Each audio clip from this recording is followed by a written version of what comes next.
Good evening, beloved. Peace be with you. As we gather tonight on Ash Wednesday to begin 40 days of Lent, there's probably a common question that's been going around last couple of days, maybe or last week or so, when people start to ask, what are you going to give up for Lent?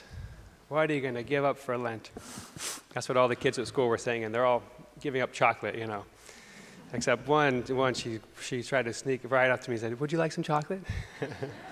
Maybe she knew, trying to tempt, But so that could be one of the common questions going around. What are you going to give up for Lent? I had my friends were asking me too, but I had one that asked me a little differently, and I liked the way that he asked. He said, he didn't say, "What are you going to give up for Lent?" He said, "What are you going to do for Lent? What are you going to do for Lent?" And I said, "Oh, I like that better." It's really more, what we don't do is important, but what we do is actually what makes us who we are. What we do shapes us and makes us. So, I ask you, what are you going to do for Lent? For example, we know, let's have a little brain fart. Coming back, come on. Well, one example we know, for example, you can't just give up junk food and all of a sudden you're going to be in shape, right? You got to actually go to the gym, do some training, do some exercise. So similar with us in the spiritual life.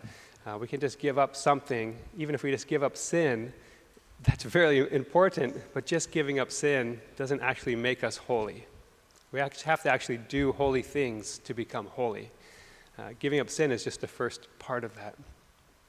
One of our examples, a typical example we get in our gospel reading today that comes every Lent is that combination of prayer, fasting, and almsgiving.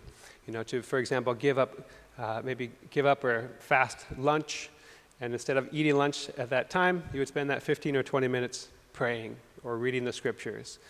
So you gave up something so you could do something.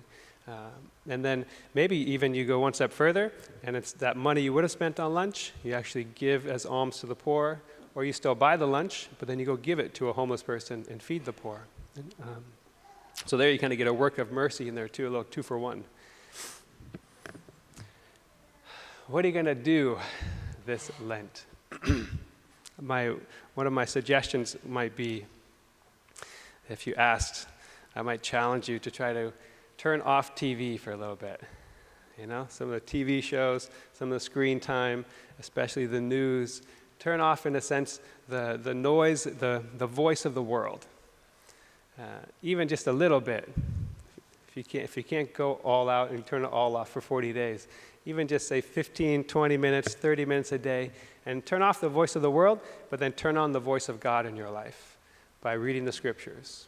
Spend that extra 20 minutes every day just diving in the scriptures, reading the New Testament, reading the Gospels, or going through the letters of St. Paul, and letting the voice of God speak to you during that time every day for the 40 days, instead of the voice of the world.